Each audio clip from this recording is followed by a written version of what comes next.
All right, we know it is a great weekend ahead when the Balloon Classic is getting underway, and that's what's happening in Kent State Stark right now, and we want to find out what things are looking like, and there's no better person to find that out from than our Balloonmeister, Paul Suttle. Good morning, Paul. How are you? Good morning, Pam. I am doing great. Yay! Do you think that balloons are going to fly this morning? I have two words for that. Oh, yeah. You scared me there for a minute. Yay, that's awesome. I just feel like the weather is so beautiful. It looks like all weekend, but we take it one flight at a time. So tell me a little bit about what you saw that made it such an easy decision, I hope. Well, again, to all your listeners out there, I don't know what your plans are for the weekend, but if they don't involve coming to KSU, stop, take a minute, rethink that decision path, because we are going to have a fantastic weekend every flight. We've got a nice high pressure system coming in, and it's just going to be beautiful. The balloonists are now taking the field right now, getting their driving their trucks out and getting their pre-flight situation straightened out, and they'll be cold inflating here directly and then flying. And we're headed in towards the Reed-Durban, more or less right between Massillon and Canton, and if they fly far enough this morning, might actually make it down into Navarre. Ooh, nice. So that's the direction that everybody should be looking for. Yeah. If you're in the Navarre area, maybe Massillon, Reed-Durban. Far enough, but we'll be between KSU and there, flying over Sippo Lake, flying over Glenmore, flying over the old Tam O'Shanter Golf Course, which is now Stark Parks. Actually, we have a target, an electronic target located there this morning, just for people to test out their electronics. Nice. Very good. So what does that, talk a little bit about that, about testing out their electronics. What's that all about? Well, if anybody likes to follow balloons, if you go to watchmefly.net on the web, you can find our event, the Pro Football Hall of Fame Enshrinement Festival Balloon Classic. I know that doesn't fit on the business card, but that's our title.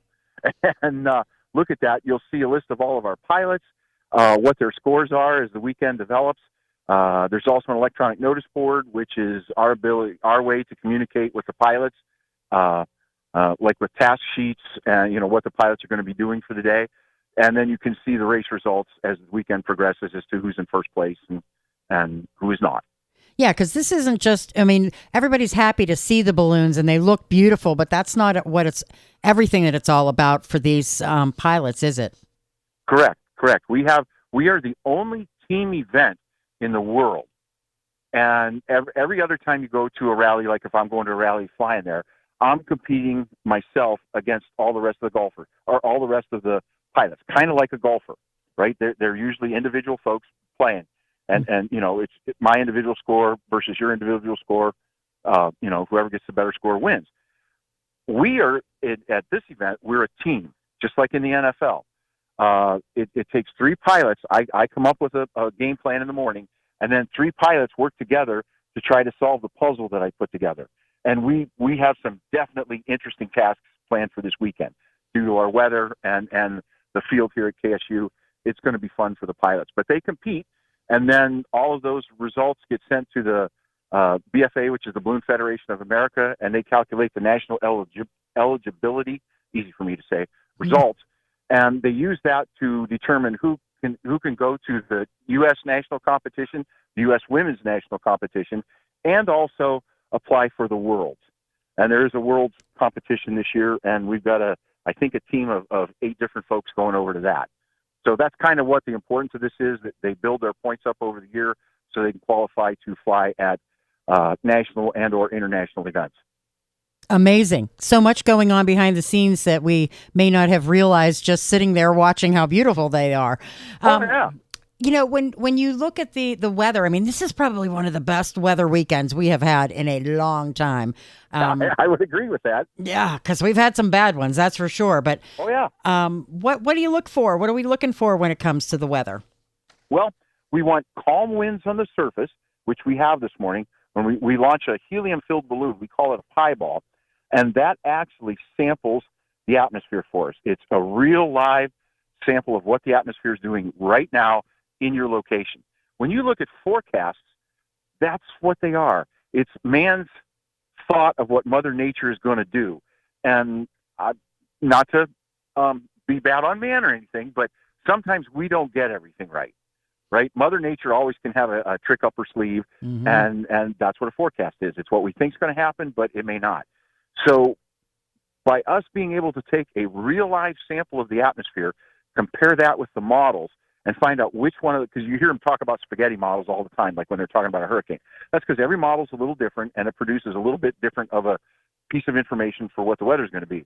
So we found a model this morning that was lining up with what our pieballs were doing, and then that helps us predict an hour after sunrise, 2 hours after sunrise, what's all going to go on. Because we started the weather briefing this morning about 4:15, trying to get all of our stuff in place, what's going on, calling the appropriate authorities, talking with them, and trying to predict what happens after sunrise sometimes can be a little tricky. Yeah, and I'm thrilled. I'm thrilled that it looks great this morning, and we will see the balloons and the rest of the weekend as well, and all the other festivities. I mean, we've got the glow coming up tonight, and fireworks tomorrow night, and the drone show. So and the drone show, yep. We've got them all laid out in the field. I got some pictures yesterday from the drone group, and we have their grid laid out. There's 300 drones, and we've got a 30-meter by 10-meter rectangle laid out here on the launch field, and they've got all the drones sitting there 1 meter apart. And then after the glow tonight, the drones will lift off, fly up, and then perform a show somewhere between 300 and 400 feet up in the air.